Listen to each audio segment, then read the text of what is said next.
গত বছর অর্থাৎ 2024-এ 5 আগস্টের সকাল তখন আমাদের মনে পড়ছিল রাজধানী ঢাকা সারা বাংলাদেশ কোটি কোটি মানুষের উত্তাল আন্দোলনে অগ্নিগর্ভ হয়ে উঠেছিল। আমার মনে আছে আমি ডক্টর আব্দুল মোহাম্মদ তাহের সহ অনেক জামাতের নেতৃবৃন্দ সেই দিন আমরা ঢাকার কেন্দ্রীয় কারাগারে আটক ছিলাম।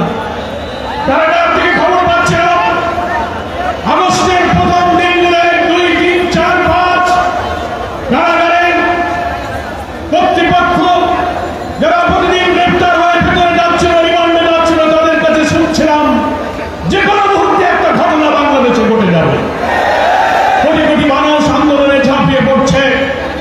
রাজধানীর প্রবেশ মুখ দিয়ে সারা দেশের লক্ষ লক্ষ মানুষ শেখ হাসিনার ষড়যন্ত্রের কেন্দ্র গণভবনের দিকে ছুটে চলেছে।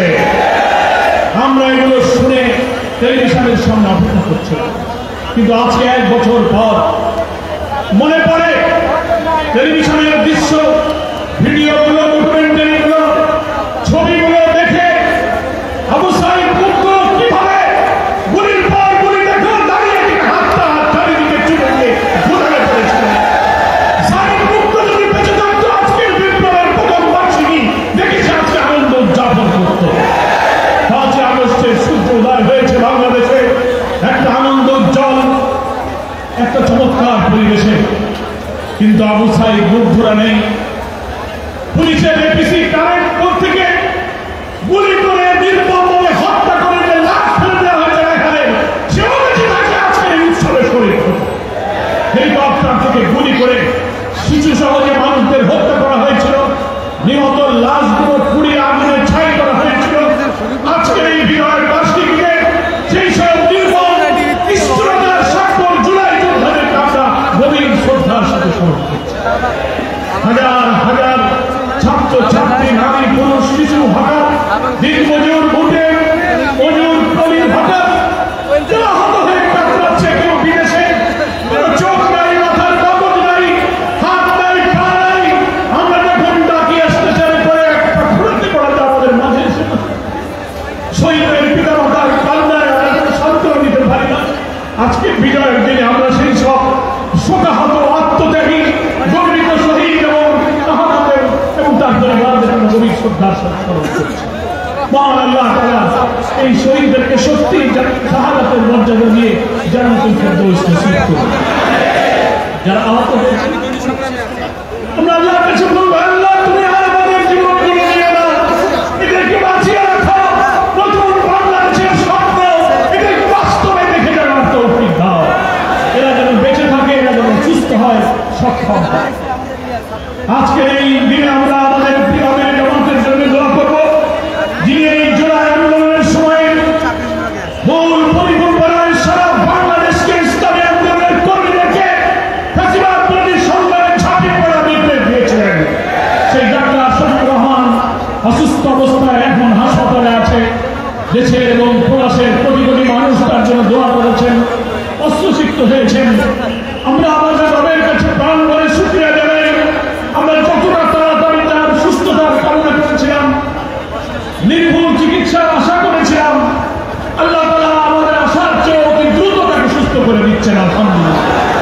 আমরা দোয়া করি আমাদের এই প্রিয় নেতাকে আল্লাহর নেক হায়াত দান করেন। নতুন বাংলাদেশে স্বপ্ন তিনি দেখেছেন, জাতীয় ঐক্যের ডাক তিনি দিয়েছেন, তার নেতৃত্বে বাংলাদেশে নতুন বাংলাদেশ আমরা গড়ব ইনশাআল্লাহ। প্রিয় ভাই, আমরা শফিকুল ইসলাম মাসুদ ভাই বলেছেন এই মিটিং শুধু আমরা করছি না, আজকে সারা বাংলাদেশে রাজধানী ঢাকা, জেলা, শহর, নগরে, বন্দরে, উপজেলায় মিছিলে মিছিলে কোটি মানুষ স্লোগানে স্লোগানে মুখরিত করেছে। আমরা আজকে রাজধানী ঢাকায় সেই মিছিল করছি। আমরা আজকে যেমন আনন্দের দিন, আমরা ভেবেছিলাম বিপ্লবের 1 বছর তো পার হয়ে গেল, অনেক কিছুই হয়তো 1 বছর পেয়ে যাব, কিন্তু মাঝে মাঝে সরকারের অভ্যন্তর থেকে বা জাতীয় রাজনীতি অথবা ফ্যাসিবাদ বিরোধী এক আন্দোলনে আমরা যারা একসাথে ছিলাম, তাদের কিছু কিছু কথা, কিছু কিছু কাজ, কিছু কিছু ভূমিকা অনেক রহস্য, অনেক সংশয় তৈরি করতেছে। কি বলেন ঠিক না?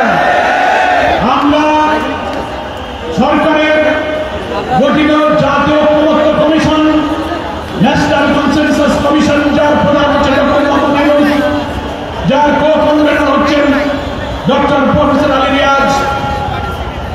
একটা অবাধ নিরপেক্ষ নির্বাচনের পূর্বে গুরুত্বপূর্ণ রাষ্ট্রের কিছু অর্গানের সংস্কার না হলে নির্বাচন নিরপেক্ষ হবে না। এই দাবিতে বাংলাদেশ যখন আন্দোলনে উত্তাল হলো, সরকার তখন সংস্কারের সিদ্ধান্ত নিয়ে ঐক্যমত্য কমিশন করল। রাজনৈতিক দলগুলোকে পরামর্শ দেওয়া হলো, আমরা পরামর্শ দিলাম ঐক্যমত্য কমিশন বাংলাদেশের গুরুত্বপূর্ণ অর্গান, পুলিশ অ্যাডমিনিস্ট্রেশন, সংবিধান, জনপ্রশাসন, দুর্নীতি দমন কমিশন, নির্বাচন প্রক্রিয়া সহ গুরুত্বপূর্ণ সংস্কারের প্রস্তাব দিল।